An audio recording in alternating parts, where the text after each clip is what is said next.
यज्ञे च सुरेन्द्रे च कौशिके पाद संस्पृशि निर्विशेष मनस्काय श्री वीरस्वामिने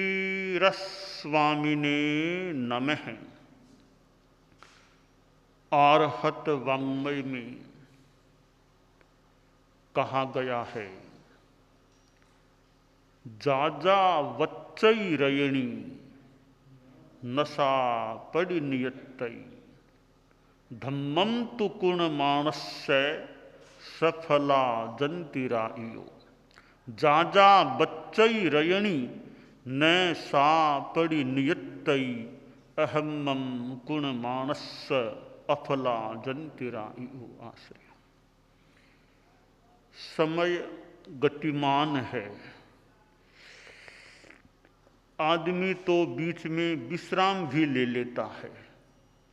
चलना है, चलते चलते थकान आ गई कि ठीक है छायादार पेड़ है यहाँ थोड़ी देर बैठ जाएं, विराम ले लें। राहगीर तो विराम ले लेता है, ले सकता है, पर समय कभी विराम नहीं लेता। ऐसा नहीं अभी थम जाऊं, समय नहीं थमता है। और कोई ऐसी ताकत भी दुनिया में नहीं है तो समय को रोक दे। ठीक है, वाहनों को फिर भी जाम कर दिया जाए, रोक दिया जाए, आदमियों को भी आने से रोक दिया जाए, ट्रेन को भी कोई रोक दे, कोई प्लेन को भी आगे बढ़ने से मान लो रोक दे, यह तो फिर भी आदमी कर सकता है। पर कोई सोचे समय को रोक दूंगा, घड़ी को तो रोका जा सकता है, घड़ी के सुइयों को तो रोका जा सकता है, समय को आगे बढ़ने से रोकने की शक्ति किसी में नहीं है। तो समय अनवरत गतिमान है। शास्त्रकार ने कहा कि जो जो रात्रि बीतती है वो लौटती नहीं है। समय को न तो रोका जा सकता न वापिस बुलाया जा सकता, दोनों ही नहीं। रोका भी नहीं जा सकता, चला गया उसको वापिस भी नहीं लाया जा सकता। तो जो रात्रि बीत गई है वो लौटती नहीं है। जो धर्म करने वाला है उसकी रात्रियां, उसका समय सफल हो जाता है, और जो अधर्म करने वाला है उसकी रात्रियां अफल हो जाती है, यानी अच्छा फल नहीं दे सकती। आदमी इस बात पर ध्यान दे कि मैं पापों से जितना बच सकूं बचने का प्रयास करूं। त्याग, नियम, संकल्प एक ऐसा तत्व है, संकल्प की शक्ति के द्वारा, त्याग की शक्ति के द्वारा पाप को रोका जा सकता है। और अणुव्रत आंदोलन में जो अणुव्रत, छोटे छोटे व्रत नियम की बात है, वो व्रत एक तरह से पाप आगे न हो इसके लिए पाल बांधने का मानो प्रयास होता है। तालाब फूट जाए रे बाद में पाल बांधो, पाल पहले ही बांध दो तो पहले से ही सुरक्षा की व्यवस्था कर लो। तो संकल्प हो जाए यह पाप, जैसे मैं चोरी नहीं करूंगा, संकल्प है, या कोई त्याग कर ले, अब मन पक्का कि मुझे यह चोरी या ऐसा गलत काम नहीं करना है, तो इससे आत्मा की पाप से सुरक्षा हो जाती है।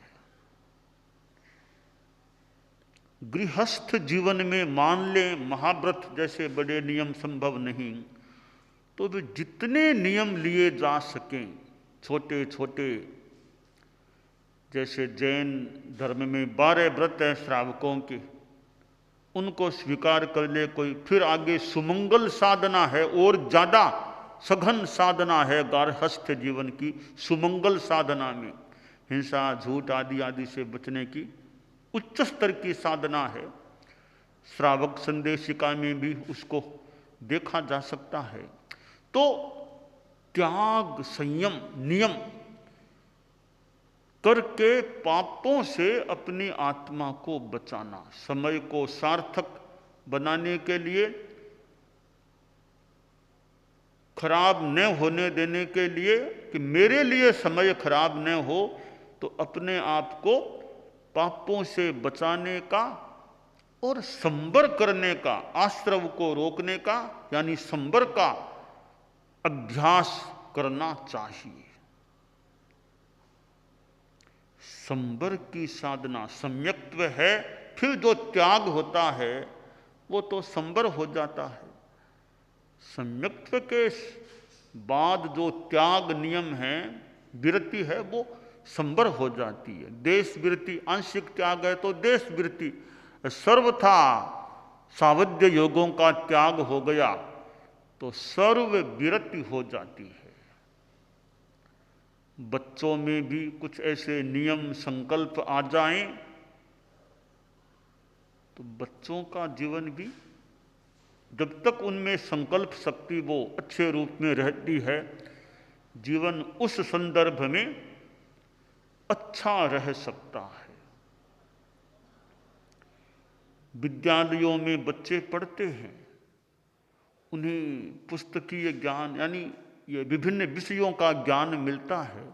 पुस्तकों से तो अध्यात्म विद्या का भी ज्ञान मिल सकता है। पुस्तकें एक साधन हैं जिनसे कितना ज्ञान ग्रहण किया जा सकता है, और पुस्तकें तो बढ़िया मित्र की भूमिका अदा कर सकती हैं। पुस्तकों से पढ़ते पढ़ते अच्छी शिक्षाएं, अच्छी प्रेरणाएं भी प्राप्त की जा सकती हैं। तो विद्यार्थियों में भी ऐसा संकल्प कि जैसे बेईमानी नहीं करना, परीक्षा आदि में नकल नहीं करना, झूठ नहीं बोलना, ऐसे अच्छे संकल्प जाग जाएं, विद्यार्थी बहुत अच्छे व्यक्ति बन सकते हैं। विद्यालय में विद्यार्थी पढ़ते थे तो छुट्टियां होने वाली थी, जैसे दीपावली के आसपास छुट्टियां होती है, और भी छुट्टियां बीच में होती होगी।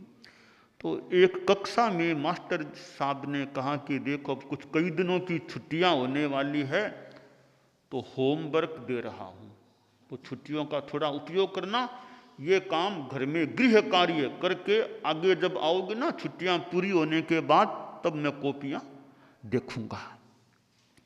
तो कुछ प्रश्न दे दिए, इन प्रश्नों के उत्तर लिख करके लाना है। होमवर्क दे दिया। अब छुट्टियां शुरू हो गई, कई दिनों की छुट्टियां थी। छुट्टियां पूरी हुई, अवकाश पूरा हुआ, तो फिर वो स्कूल खुली, विद्यार्थी आए, उस कक्षा के विद्यार्थी भी आए। तो मास्टर साहब ने कहा, याद है बच्चों मैंने होमवर्क दिया था? हाँ गुरुजी दिया था ना। लाओ कॉपियां दिखाओ। बच्चों ने अपनी अपनी कॉपियां मास्टर साहब की मेज के सामने रखी। कहा बैठो अभी मैं कॉपियां देखता हूं। मास्टर साहब ने 15-20 जितने भी बच्चे थे उनकी कॉपियों को देखा, सारी कॉपियां देख ली।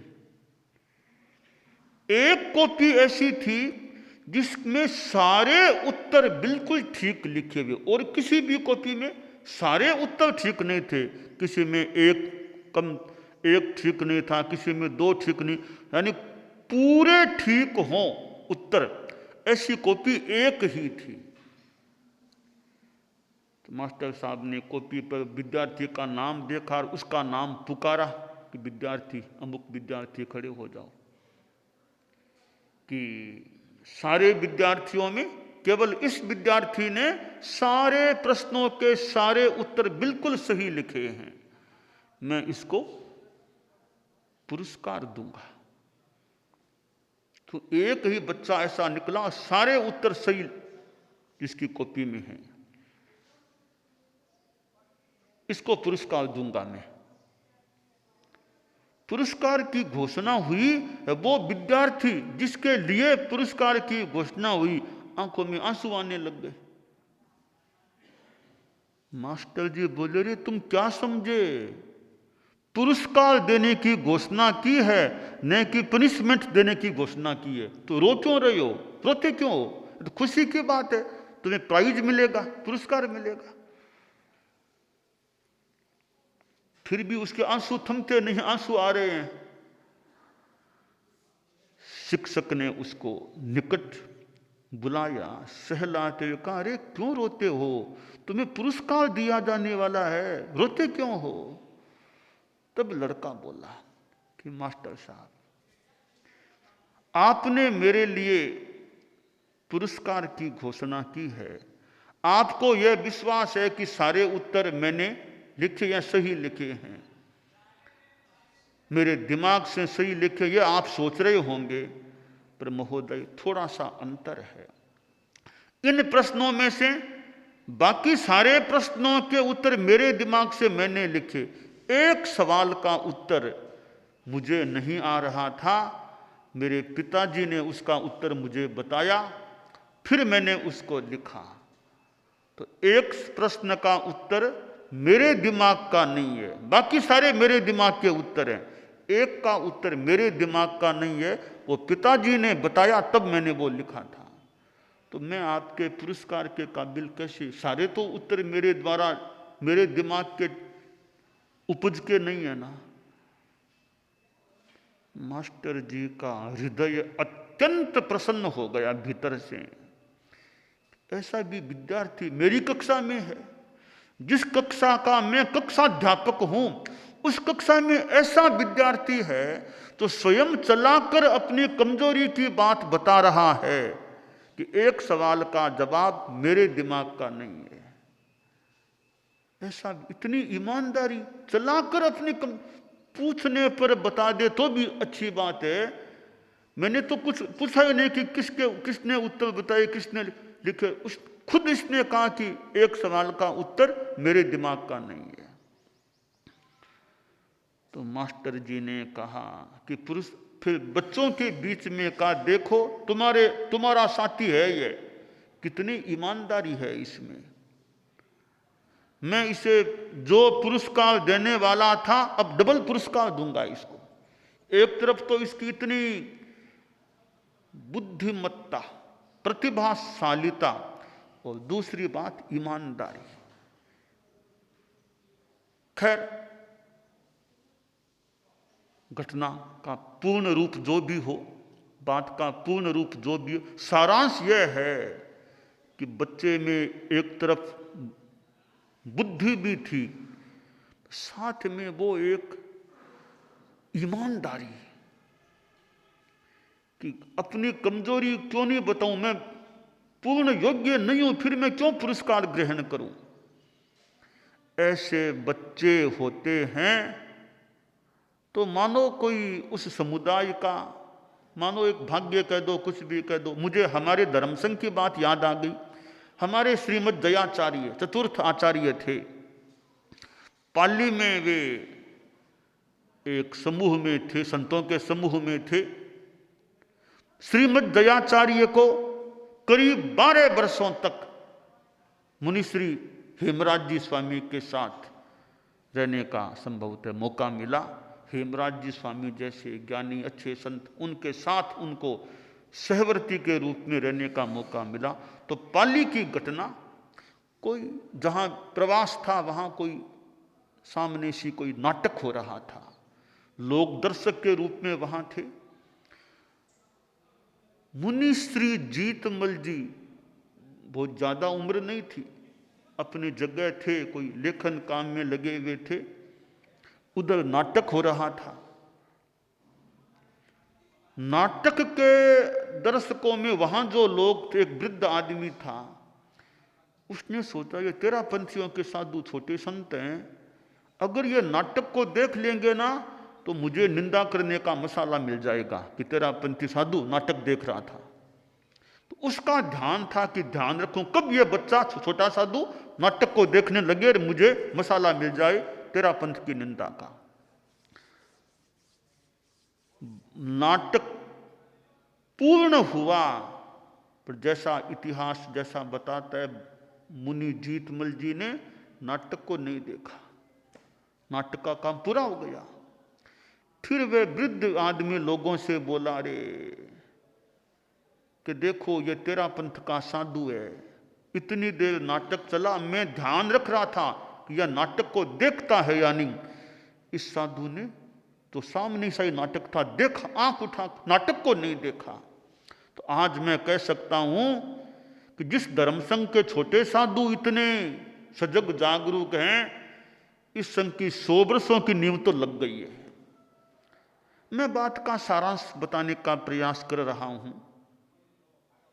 खैर 100 वर्ष 1000 वर्ष वो बात हम एक बार छोड़ दें। बात मैं इतना सा बताना चाहता हूं कि विद्यार्थियों में, बच्चों में इतनी निष्ठा होती है, इतनी ईमान, जैसे उस स्कूल के बच्चे में ईमानदारी। हमारे मुनि जयाचार्य जीत मुनि तो बचपन में ऐसे थे, बाद में हमारे संघ के मानो आचार्य नाथ बन गए, सम्राट बन गए। तो सम्राट नाथ बने, उनका बचपन भी कुछ ऐसा था कि वो बचपन में मानो कुछ लगने लग गया कि ऐसा कोई विशिष्ट व्यक्ति है। तो पालने में पिछाड़ लो पूत के लक्षण, तो ऐसी बात। तो जिस समुदाय में, जिस देश में अच्छे अच्छे बच्चे, अच्छे संस्कारी लोग होते हैं, उस समुदाय के लिए, देश के लिए वह एक अच्छी बात हो सकती है। तो ये छोटे छोटे नियम हैं, अनुव्रत हैं, अच्छे संकल्प हैं, ये जीवन में आ जाते हैं तो एक जीवन की मानो संपदा बन जाती है। जीवन में कुछ मजबूती, सुरक्षित रूप आ सकता है।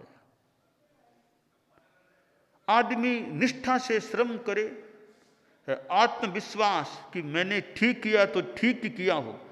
विद्यार्थी पढ़े, परीक्षा हुई, परिणाम आया, तो मास्टर साहब ने परीक्षा परिणाम सुनाना शुरू किया। एक विद्यार्थी के लिए घोषणा की, यह विद्यार्थी फेल है। वो लड़का खड़ा हुआ कि मास्टर साहब फेल तो मैं नहीं हो सकता, फेल तो नहीं हो सकता मैं, तो मैं झूठ बोलता हूँ क्या? फेल लिखा हुआ लिस्ट में फेल हो तुम। कि मास्टर साहब फेल तो नहीं हो सकता। अरे तो लिखा हुआ पढ़ रहा हूँ मैं, मेरे पर विश्वास नहीं, मैं आपकी आसाधना नहीं करता, पर फेल तो मैं नहीं हो सकता। इतना तो मैंने गलत नहीं किया कुछ भी लिखने में, मेरा विश्वास है मैं फेल नहीं हो सकता। मास्टर साहब थोड़े से नाराज हुए, रे इतने बच्चों के बीच तुम मेरी बात को नहीं मानता है, बार बार बोलता है कि फेल नहीं हो सकता, लिस्ट में देख लिखा है तुम्हारा, फेल में नाम है तुम्हारा। मास्टर साहब फेल तो मैं नहीं हो सकता। यूं थोड़ा सा बात का क्रम चल रहा था, इतने में पियोन आया कक्षा में। पियोन आया कि सर सर सर, क्या गड़बड़ हो गई क्या?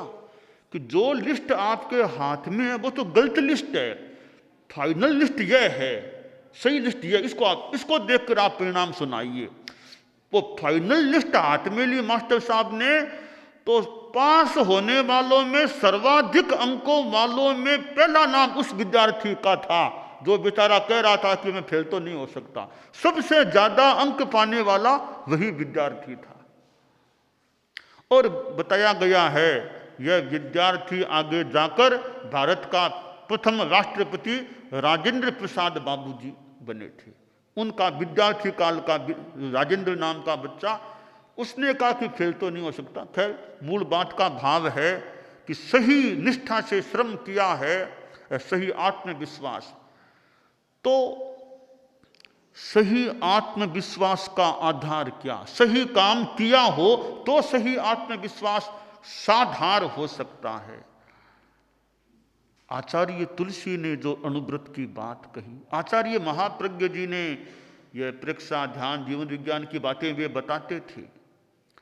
सब बातों का सार यह है कि आदमी अच्छा बन जाए, आत्मा अच्छी बन जाए, आत्मा निर्मल बन जाए। तो हम लोग यह बात जो अहिंसा यात्रा में भी बता रहे हैं भी, जीवन में सद्भावना, नैतिकता, नशा मुक्ति आए, यानी जीवन आदमी का अच्छा बने, तो ये छोटे छोटे अच्छे संकल्प आदमी में आ जाएं तो आदमी का जीवन और आत्मा अच्छे बन सकते हैं।